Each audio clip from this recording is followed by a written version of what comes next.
everything is lonely, I can be my own best friend. I used to not eat for days or eat like crazy and then stick my fingers down my throat. Now, no matter how much I binge, I can't feel this hole inside me. I can't take it anymore. You held me the whole way through, and I couldn't say the words like you. And I'm trying to be safe. You know, ever since we were little, I would get this feeling like I'm floating inside of my body.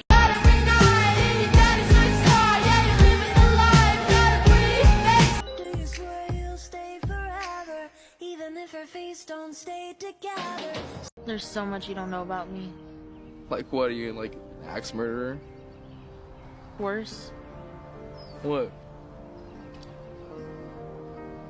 I'm a gamer.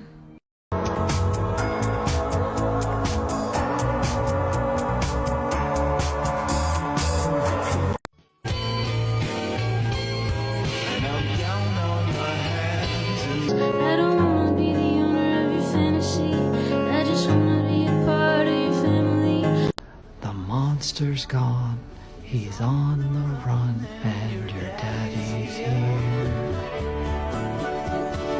Beautiful, beautiful, beautiful, beautiful boy. Look at what you ate. Listen to your friends when they say niggas ain't shit. 'Cause say that's not cheating if I wasn't with your ass. You kept secrets and your cousin told me that. We were girls together. Do you know how special that is? We talked all night about falling in love, but that was the love story. We were already in it. Being girls with you was the greatest joy of my life. Anyone who has loved me after you has loved me.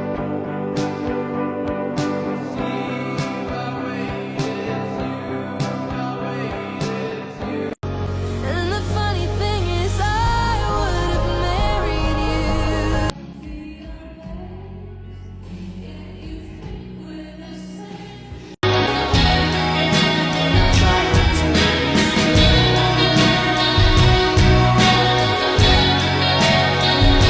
Blackbird singing in the dead of night.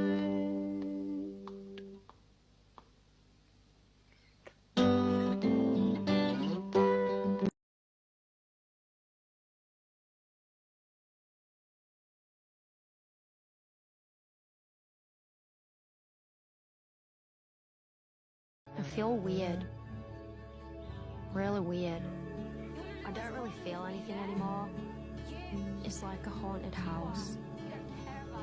Only I'm the ghost. I'm always in the house. Now I know that you love me. You don't need to remind me. Every inch of me is full of pain. Oh, you should have. I let go of my claim on you. Why not? I sure do.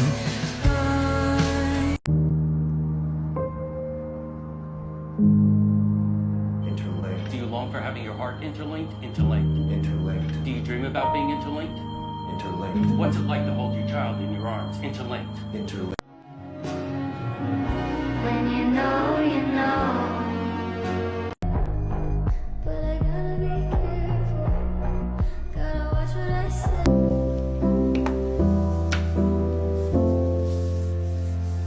I think girls with short hair is like awesome. Do you? If you have short hair, Weston wants you.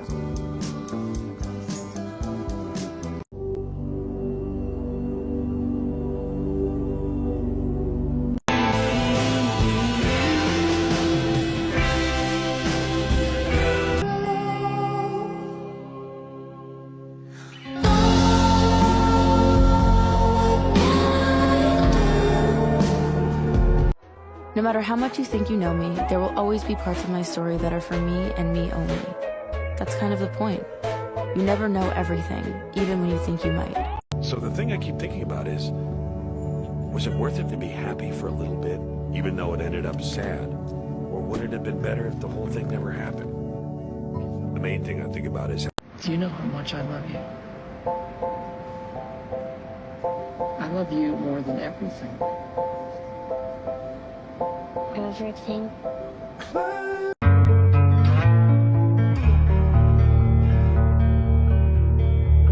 Tell your baby that I'm your baby. If you need me, wanna see me,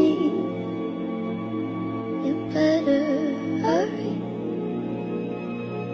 I'm leaving soon. She looks just like a dream, the prettiest girl I've ever.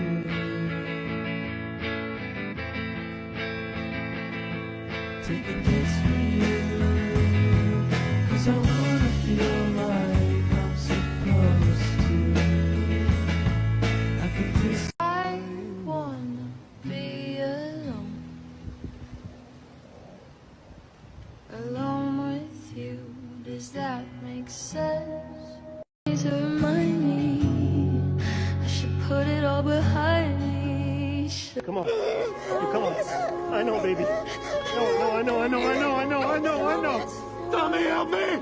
So won't you please spare me indignation? there's a shadow just behind me, shrouding every step I take, making every promise. You were born into a family that doesn't always appreciate you, but one day things are going to be very different.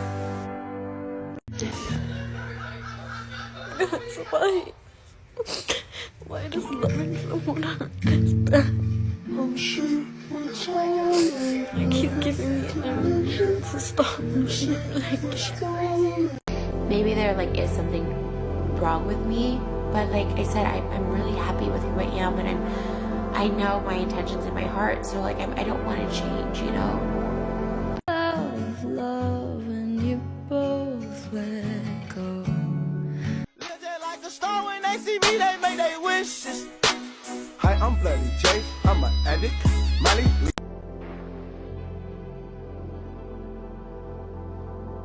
Now I know that you love me. You don't need to remind me.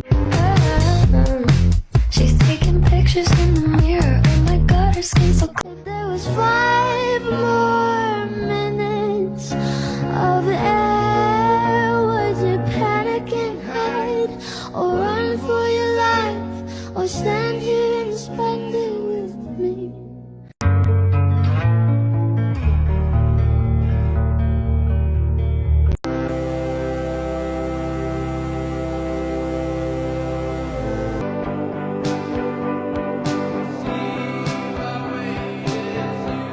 Didn't think you'd ever stoop so low. Getting with the only girl you know.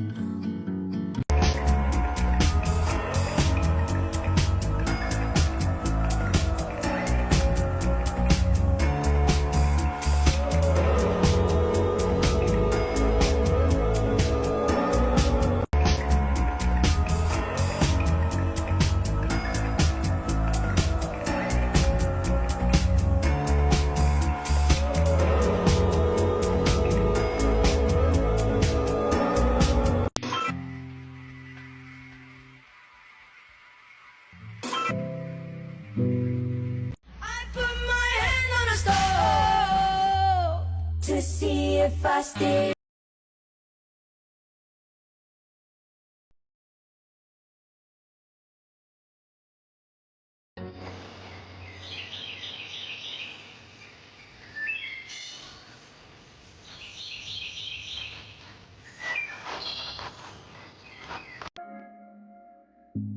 I let go of my claim on you.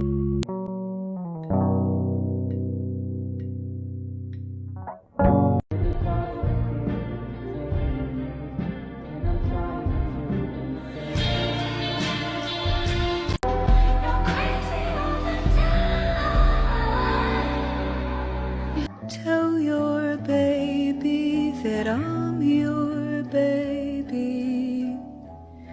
I bet on losing, though.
Put a finger down if you've never done any of these. Put a finger down if you've never gotten stitches.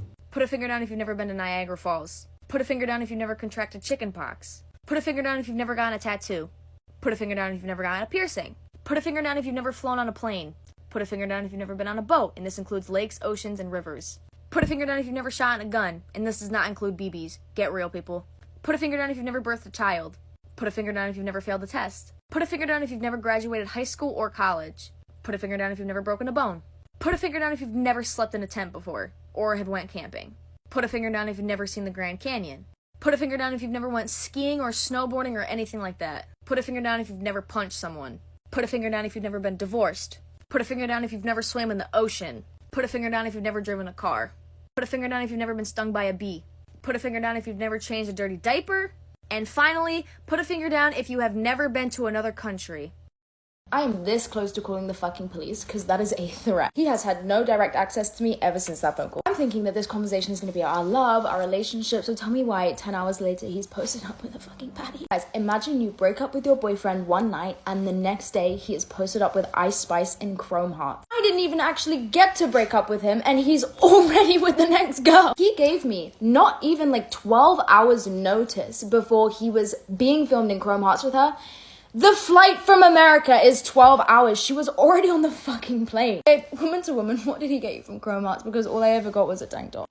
So yet again, I am in the comment section with you guys. Such is a bop. This is 4 days until my birthday. When I saw him in her comment section like that, I tweaked so fucking bad I was gonna put this screenshot on my story. I thought rapper boyfriend was at least considerate enough to let me have my birthday week, and then I see them at the club on the 6th of July. My birthday's on the 7th. You guys remember when he made me pay for my own birthday ticket into the zoo? At least I woke up to something better this year. That is why my friends had to turn up to my house in gorilla suits the day of my birthday, because I had just woken up to a video of him with a big booty baddie in the club. They literally had to drag me out of my fucking house. This man has since emailed me, called my mum, tried to follow my friends on Instagram. You get the gist. So it wasn't that much of a surprise when I get a call from his team, and it's a girl on the end of the phone saying, first and foremost, I'm a girl's girl.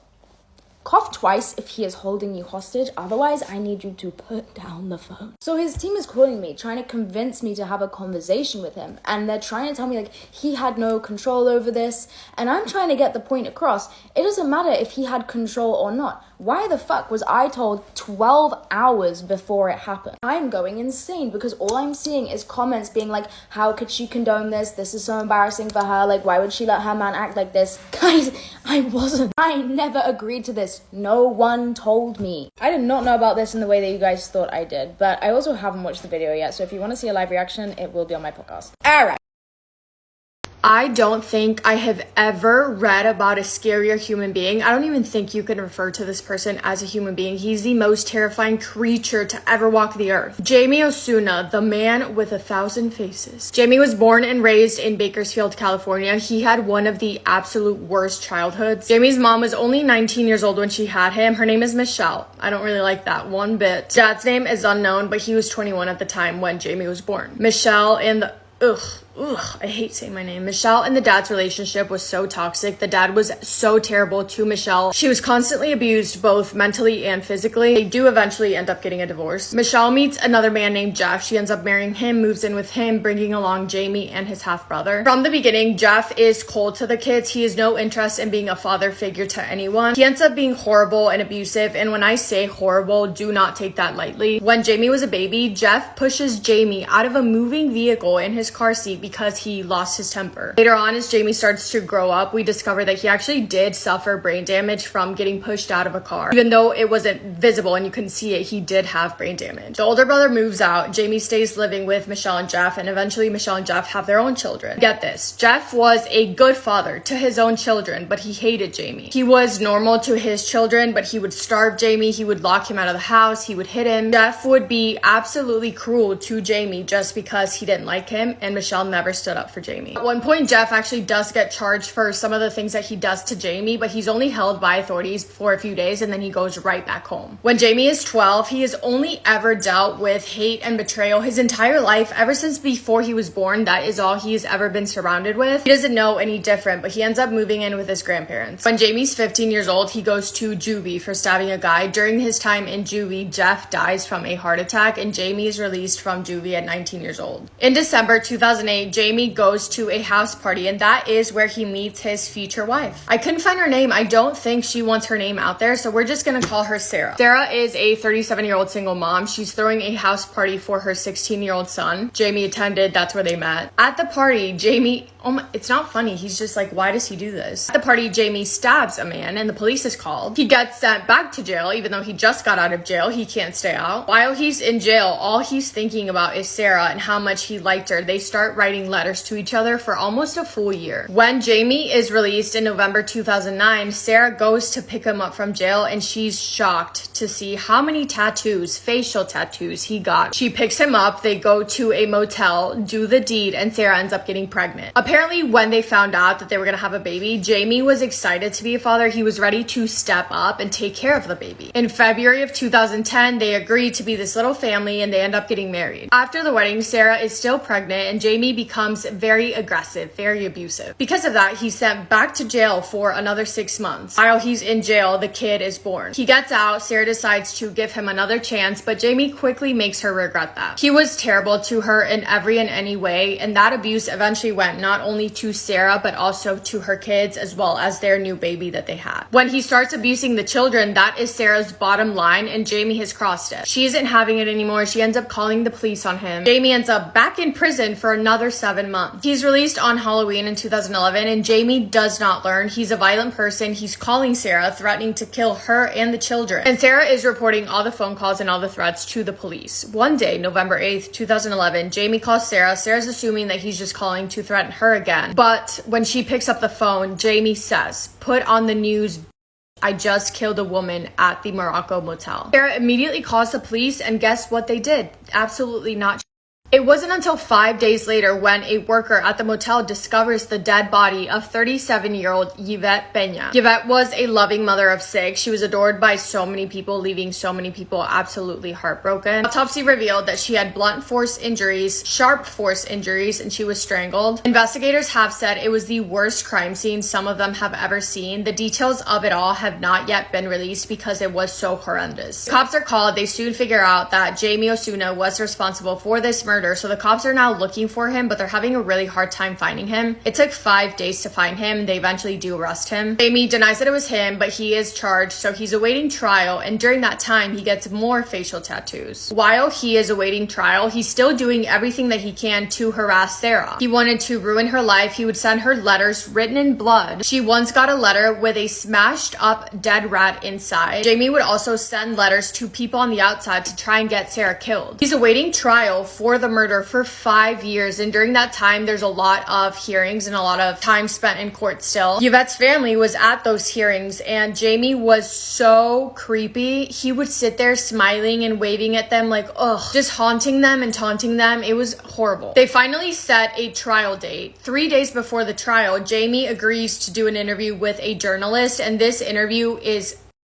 horrifying. Up until then, he had not confessed to killing Yvette, right? But during this interview, before he's even asked, he says, "I did it." The clip of this interview, it's so creepy. Oh my god, it gives me shivers. The clip of him during this interview, it's so creepy. He says, "I'm sadistic. I really don't care. I did it and I'll do it again over and over and over." Another quote, "I did sadistically, premeditately, and deliberately torture and murder Yvette Peña." During that interview as well, he talks about his childhood, his trauma. He says that from when he was a kid around 8, 9 years old, he started killing animals. He says he doesn't care about killing. He just likes to chase the rush to feel something, and says that he gets self-gratification from it. He confesses not only to killing Yvette, but he says she was not the first person that he's killed. He's actually done it twice before. He says his first kill was in 2007 when he was 13. He killed a 32-year-old female. They ask him the reason why he did that, and he says, "I kind of don't want to get into that because I was young at that age, but that was the first taste." I just can't get over the way that he presents himself at the trial for Yvette. He's still doing little waves to the family, doing all these creepy smiles. Yvette's sister gets up and does a speech and says, I do hope he will have some sort of regret. The camera turns to Jamie while the sister is talking, and he's mouthing, no, no, no, no, no, and smiling. He takes a plea deal to avoid the death penalty, and he's sentenced to life in prison without the possibility of parole. Did you think that was the end of the story? Wrong. In jail, it's decided that he is way too dangerous to have a cellmate. He's threatening everyone in prison. He's stabbing inmates, including stabs to the face. He always had blood, and he would write messages on the cell walls with blood. It wasn't until March 2019 when Jamie was giving a cellmate for the first time. His cellmate was 44-year-old Luis Romero. By March 9th, 2018, they had not even been cellmates for 24 hours. Luis was found dead in his cell, and the details of this crime scene,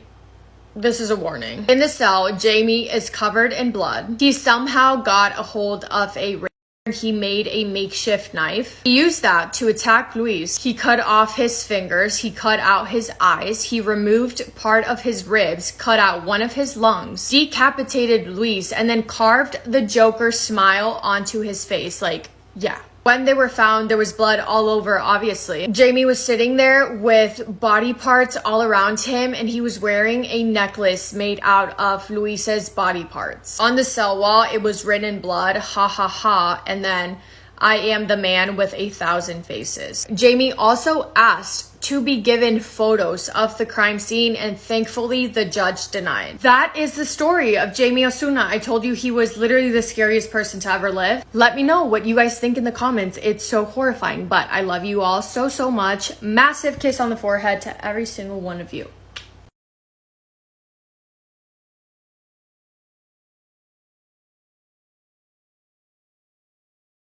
If you've never heard the name Israel Keys before, grab a snack, grab a drink. We are in for a crazy story today. This case takes place in 2011, 2012, so not that long ago.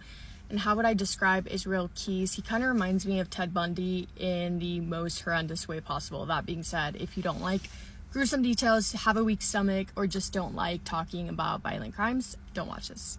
Quick recap on his childhood. He was one of 10 kids. He was raised a Mormon, and they lived off the grid, so in a house with no electricity, no water. And from a very young age, Israel would get in trouble with the law, and he had the one warning sign that if you are into true crime, you know is alarming. From a young age, he started hunting animals and hurting them and killing them, and that's like the number one thing, if you know crime, is a serial killer in the making. The thing that stands out to me about Israel, he has two things. He has rules that he sets for himself to not get caught, and he has kill kits that he planted all over the United States to prepare whatever he was in, wherever location, to just be ready to commit murder. So that's what he's known for. There is a documentary on him, and he's called the Kill Kit Murderer.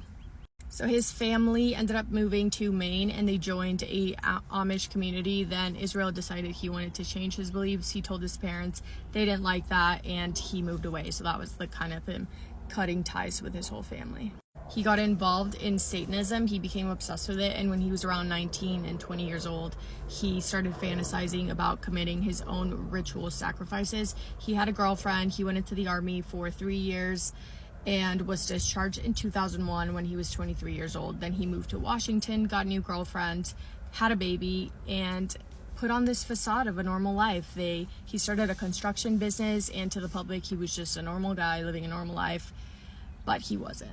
The interesting thing about this case as well is that he did get caught, and most of the information that we have is coming from him. So like Ted Bundy, there are some tapes of him speaking about and confessing what he did. So we'll talk about his rules that he had set for himself. These were rules to go undetected, which did work for 15 years. He was out and about committing these heinous crimes, and he wasn't caught until he broke one of his rules and made a mistake. But his rules was to have no pattern in any of his crimes so that he wouldn't get caught. No specific location, so he would travel around the world. And when I mean travel, I mean take a plane, take a bus, rent a car, do everything that he could not to get caught. And he had no specific type of victim. So his only rule was to not go after children, but everything and everyone else to him was fair game. And then his kits. So he had kit kills that he would plant around. I know he planted 12 in different states, and they were essentially buckets or bags filled with weapons that he wanted to use, filled with cleanup supplies, drain cleaner for fingerprints. I guess that's how he would get rid of his victims' fingerprints, and then disguises, so like hoodies, sunglasses, gloves, and things like that. So like I said, he was committing a lot of crimes. This included robbing banks, and he was getting too confident and thought that he would never be caught until he made the mistake, and did. So a lot of victims before the one that I'm going to be speaking about today, the girl I will be talking about, her name is Samantha Koenig. This one stood out to me specifically, which is why I'm going to go more into detail on it, and you will hear why. So this was on February 1st, 2012.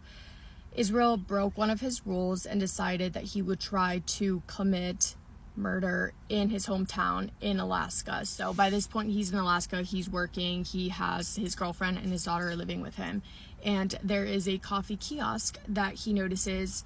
He's been watching it, notices that it's always a girl at the closing shift, and she's always alone, so he decides that he's gonna go after her. So he drives over there to the coffee kiosk one night. He sees the girl there and waits until everyone else leaves. Then he goes up to the little window, orders something. As Samantha turns around to give him his coffee, he gets up on the little window of the kiosk and points a gun at her, orders her to turn off all the lights, and starts taking the cash out of the register. There's not much money in the register. He's used to robbing banks, so he tells Samantha to give him everything that she has. She tells him she doesn't have much, that her wallet is actually in her boyfriend's truck that's parked in his driveway at a different location. So then he ends up taking her wrists, tying them with zip ties, and puts her in his truck.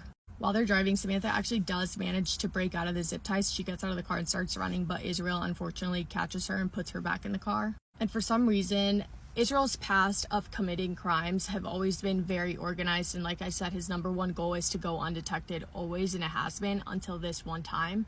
So for some reason, he takes her phone while they're in the car and texts her dad, her boyfriend, and her boss, pretending to be Samantha, and says, "I'm having a really hard time, I'm gonna go away for a little bit, don't look for me." Of course, the dad and the boyfriend and the boss are like, "This is not Samantha." They report her missing. Meanwhile, Israel is driving her back to his house, which he don't know why. Once they're back to his house, he walks in to make sure that his girlfriend and his daughter are still sleeping, which they are. So then he takes Samantha, shoves her into a shed in either his back or front yard. While Samantha's in his shed, he actually drives to the boyfriend's house, breaks into his car, takes Samantha's wallet, and the weird thing is that Samantha's boyfriend actually saw this happening. He was looking out the window and he saw Israel breaking into his truck. Obviously, he didn't know that's the guy that had taken his girlfriend, so for some weird reason, he did not report it to the police. By this point, Samantha has been missing for 3 weeks. There are no new news until the boyfriend gets a text from someone from Samantha's phone and says to go to this location and look under a sign of a missing dog. Under the sign, they find a little baggie that has a ransom note and a picture of Samantha. Remember the picture. The ransom note is a typed note, and it says that they need to put $30,000 into Samantha's bank account because Israel has her wallet and he would be able to use the money from her card. And then it has the picture of Samantha. So I'm going to give you a little insight that nobody finds out this until the end, but in the picture that was taken, Samantha was actually already deceased, except for she looked alive, and this is your warning. Everyone involved in the investigation of Samantha does not find this out until the end when they catch Israel and he confesses. But essentially what happened was the night that he took her was the night that he ended her life. He ended her life, and then once she had already passed, he brushed her hair, put it in a braid, put makeup on, what I imagine was his girlfriend's makeup, which is disgusting. And then because she was deceased, she couldn't keep her eyes open. So he sewed her eyes open with fishing line. Once he had sewed her eyes open, he sat her up, gave her a newspaper with the current date on it, and then is when he took that picture so that it looked like she was alive, and that's the picture that he put in the ransom note as proof of life, even though she was already deceased. So once they saw the ransom note that he wanted $30,000, the parents just put into Samantha's account $5,000 just to kind of hold off to keep her alive until they decided what the next step would be. And Israel started traveling around, going to different ATMs in different states. And what he didn't realize was he was trying to throw off the police by going to different states and not letting them guess his next move. But what he didn't think about, for some reason, are the security cameras by the ATMs. So when he was doing that, he was wearing a disguise. However, in the back of the security cameras on multiple ATMs, you could see his vehicle, so the cops knew now what kind of vehicle they were looking for. The car was a white Ford Focus, and they tracked her location by the alerts from the card and the ATMs. He had been in New Mexico, Arizona, and Texas, so they put out alerts to all the cops, letting them know to look for a white Ford Focus with a male. On March 14th, some cops saw the white Ford Focus driving around. They pulled him over because he was speeding a little bit, searched his car. They saw all the things that were in the murder kits, and then they also found Samantha's license, so they knew they caught the guy. He was interrogated once he was arrested and back at the station, but he was just awful. Like, he would try and ask for things in exchange before giving information. So like, he would ask for a coffee before telling them, or a cigar, blah blah blah, and kind of was playing games with the cops. But then he confessed, and he said that Samantha was dead, and the cops were confused because they're like, wait, she was alive in the picture. Israel was awful. He was trying to bargain with the officers, and he wanted to confess under his conditions. Condition number 1 was being able to keep his name hidden. Condition number 2 is granted the death penalty, but the cops were like, we're not going to give you the death penalty if you're going to take all these secrets to the grave. Once he realized the cops were not going to keep up their end of the deal and they weren't following his instructions to keep his name hidden, he decided to end his own life in prison. And before he died, in his own blood, he wrote or drew pictures of 11 skulls. So we think that he had 11 victims, but we'll never know now, which sucks because those families won't ever get closure. But yeah, another crazy one for you guys.